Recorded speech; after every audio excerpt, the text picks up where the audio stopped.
Hello everyone, welcome to my another blog. সবাই কেমন আছেন? আমিও খুব ভালো আছি।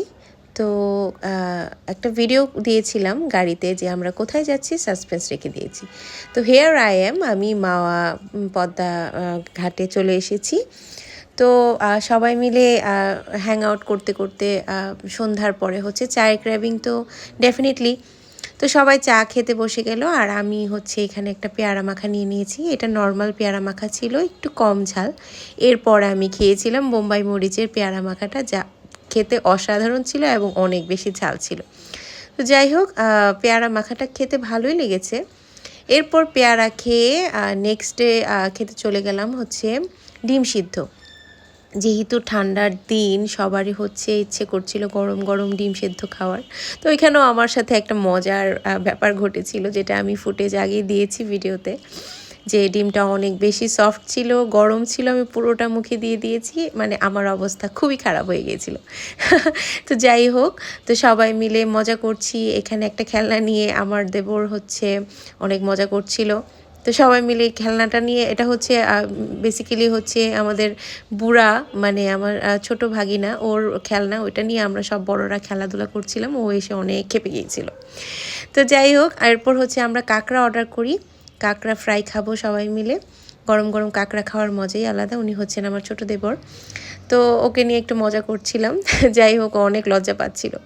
তারপর এখানে যে কাঁকড়া ফ্রাই করা হচ্ছে আর আমরা সবাই মিলে দেখছিলাম, এনজয় করছিলাম। খাওয়ার চেয়ে আসলে এনজয়মেন্টটাই অনেক বেশি ভালো লাগে। খাওয়াটা হচ্ছে জাস্ট অপশন বলতে পারেন। মজার ব্যাপার হচ্ছে এটাই। ও হচ্ছে আমার ভাগ্নি, ও হচ্ছে অস্ট্রেলিয়াতে থাকে। ওকে অনেক বেশি মিস করছিলাম, তাই ওকে ব্লগে নিয়ে নিয়েছি। ও অনেক বেশি খারাপ লাগছিল সবাইকে একসাথে দেখে। তো ও আসলে হয়তো আবার একটা হ্যাং আউট হবে সবাই মিলে। তো যাই হোক, কাঁকড়াটা নিয়ে নিলাম, অনেক মজা করে খাচ্ছি। কাঁকড়াটা অনেক ফ্রেশ ছিল, খেতে ভালোই লেগেছে, গরম গরম যেহেতু ক্রিস্পি ছিল। সস দিয়ে খেতে ভালোই লেগেছে। সবাই মিলে কাঁকড়া খাচ্ছে, কথা বলছি, প্ল্যান করছি কি করা যায়।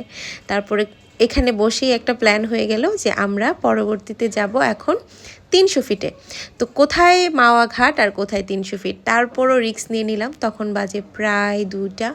আমরা রাত 2টার সময় সবাই মিলে আবার 300 ফিটের দিকে রওনা দিলাম। গিয়ে ওখানে হচ্ছে একটাই তো খাবার, অ্যাজ ইউজুয়াল জাতীয় খাবার বলা যেতে পারে শীতের দিনে, হাঁসের মাংস আর হচ্ছে রুমালি রুটি। তো সবাই মিলে হচ্ছে হাঁসের মাংস আর রুমালি রুটি নিয়ে নিলাম, যেহেতু রাত্রেও অনেক হয়েছে, সবারই খেতে পেয়েছিল।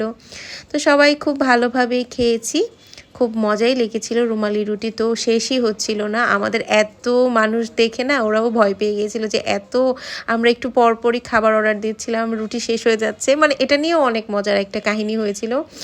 তো সব মিলে একটা মজার মুহূর্ত ছিল। তো সবাই খাওয়া দাওয়া করলাম, অনেক বেশি এনজয় করলাম, অনেক গল্পগুজব করলাম। তারপর হচ্ছে যাবার পালা। সবাইকে বিদায় দিয়ে ওরা চলে গেল ওদের গাড়ি দিয়ে, টাটা দিয়ে আমিও চলে আসলাম আমার বাড়ির উদ্দেশ্যে। সর্বোপরি দিনটা খুবই ভালো কেটেছে, অনেক এনজয় করলাম। সবাইকে